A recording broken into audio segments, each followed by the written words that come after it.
কথায় বলে জলই জীবন। হ্যাঁ, সত্যি সত্যি জলই জীবন। সেটা প্রাকৃতিক জল হলে তো কোনো কথাই নেই। তো আগে মানুষ কিন্তু বর্ষার জলটাই ধরে রেখে খেত, পুকুরের জল খেত। আগে এত দূষণ পলিউশন ছিল না, প্লাস্টিক ছিল না, মানে সহজ সরল জীবন ছিল। তো গাছগুলো দেখো বৃষ্টি পেয়ে মানে একদম মনে হচ্ছে সতেজ, মানে নতুন করে যেমন প্রাণ ফিরে পায়। আমরা যেমন হয়তো ধরো 2-4 ঘন্টা জল খেলাম না, খুব জল পিপাসা লেগেছে, তারপরে জল পেলে যেমন আমরা প্রাণ ফিরে পাই, সেরকমই গাছগুলোও প্রাণ ফিরে পায়। তো বৃষ্টির জন্য কদিন ধরে বেশ ভালোই টুকটুক করে, মানে একদম জোরে বৃষ্টি হচ্ছে না, কিন্তু মাঝে মাঝে একটু মানে বৃষ্টি আসছে, আবার মেঘ করছে, আবার রোদ উঠছে, মানে এরকমই হচ্ছে। তো যাই হোক, বৃষ্টি পাচ্ছে মোটামুটি গাছগুলো একদম সতেজ, একদম দেখতে পাচ্ছ। তো আমার গাছের সকালবেলা ছাদের গাছ বেশ বেশ কিছু কিন্তু ফুল ফুটেছে, অপরাজিতা ফুল প্রায় ফোটে, এবার 2 দিন কম বেশি হয়। আজকে বেশ কিছু ফুল ফুটেছে সোমবারের দিন। তো আমি স্নান টান করে এসেছি, পুজো দিতে যাব, তার আগে কিছু ফুল তুলে নিতে এসেছি। যে এগুলো আগে তোলা হয়নি কেন, যে সতেজ সতেজ থাকে, একদিন যদি ছাদেরটা আমরা গিয়ে আগে মানে পুজোর আগে গিয়ে তুলে নেব।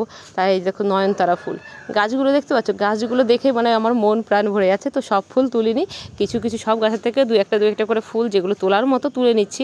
এই যে গাঁদা ফুল হয়েছে অল্প কিছুই, সবে হওয়া শুরু করেছে আর কি, এখনও হয়ে পারেনি। তো একটা নিয়ে নিলাম বাবার জন্য শুধু। আর এই যে নয়নতারার দেখো সাদাটা,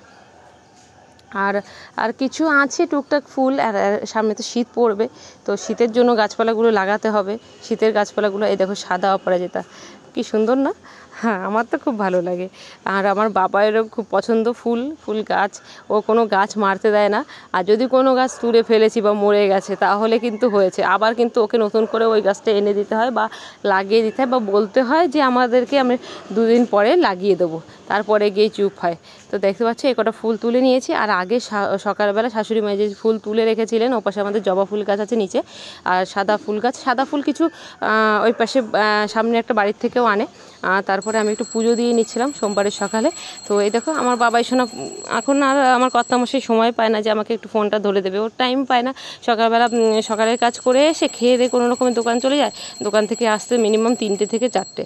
তো তারপরে আসে একটু খেয়ে দিয়ে রেস্ট নিয়ে আবার বিকেলে কালেকশান দোকান। তো ওর সময় হয় না, যদি কোথাও বেরোনো হয় ওর সাথে তখনই একটুখানি, তাও সেরকমভাবে হয় না, আমি নিজেই করি। যাই হোক, বাবাই ভিডিওটা করে দিল।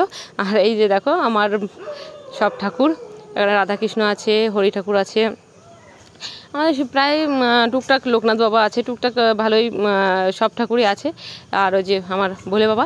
যাই হোক, এটা কিন্তু আমি পাতাইনি, আমার ননদ পাতিয়েছিল। তো আমার শাশুড়ি তো সেভাবে পুজো করে না, ওই টুকটাক একটু হয়তো 2 একদিন জল ঢালে।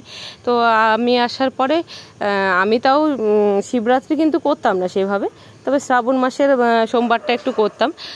তো এখন একটু করি, যে বাড়িতে ঠাকুর থাকলে তাকে তো ফুল প্রসাদ এগুলো দিতেই হয়। তো ও পাতিয়ে রেখেছে, ও আসলে পুজো দেয়, কিন্তু যখন ও থাকে না তখন তো পুজোটা দিতে হয়, তো আমি দিই। আর এইদিকে দেখো আজকে তারপরেই এখনকার বৃষ্টি, কি শুধু বৃষ্টি আসছে, রোদ আসছে, বৃষ্টি আসছে, যেই মেলে দিচ্ছি জামাকাপড় সেই আবার বৃষ্টি, আবার যেই তুলে এনেছি সেই রোদ। তো ওই করতে করতে সারাদিন কেটে যায়, প্রায় অর্ধেক দিন তো ওই করতে করতে কেটে যায়। তারপরে কর্তামশাই একটু দই নিয়ে এসেছিলো, আমি বাড়িতে পাঠিয়েছিলাম একটু, এবার অল্প হয়ে গেছিলো, তারপর ও আবার 2 গ্লাস নিয়ে এসেছিলো, তাও মিলিয়ে একটু লস্যি বানিয়ে নিয়েছিলাম। আর দেখো বাবাই একটু রাগ হয়েছে, কি যেন বলেছে ওর বাবা, যে এটা করতে হবে না, এটা খেতে হবে না, ওটা ওর খাবারের বালতি। আমি বলছি এখন খাবার খেতে হবে না, তাই রাগ করছে। মানে আমি বলছি লস্যিটা এখন খাও, পরে খাবার খেও। তো স্নান টান করে বই নিয়ে বসেছিল আর কি। তো ওকে কিন্তু একটু অভ্যাস করানো আছে, যে ও পড়ুক না পড়ুক একটুখানি বসানো হয় বই নিয়ে। এবার আমি বাড়ি না থাকলে, আমি দোকানে গেলে হয়তো ঠিকমতো হয় না, মা বাবা থাকে তো মা বাবার কথাটা ঠিকমতো শুনতে চায় না, ওর ঠাম্মির কথা। তো যাই হোক, আমি তারপরে একটু দোকানে চলে গেছিলাম। এদিকে দেখো বিকেলবেলা সন্ধ্যেবেলা চা, এদিকে বিস্কিট, টোস্ট বিস্কিট, আমাদের বাড়িতে কিন্তু মেরি আর টোস্ট বিস্কিটটাই বেশি খাওয়া হয়, বেকারি বিস্কুট টিস্কুট খেতে চায় না। আর এদিকে বাবাই খাচ্ছে চকোস। আর তারপরে রাত্রেবেলা একটুখানি বানিয়ে নিয়েছিলাম লুচি আর নিরামিষ আলু সবজি। তো আমার শাশুড়ি মা বলে একটু লুচি বানাও, খেতে ইচ্ছে করছে, বর্ষা আসে। তো প্রথমে এনেই বাবাইকে দিয়ে দিলাম, বাবাইও খুশি হয়ে গেল। আর ঠাম্মিও বলছে সত্যি সত্যিই লুচি বানালে, আমি বললে তো খাবে।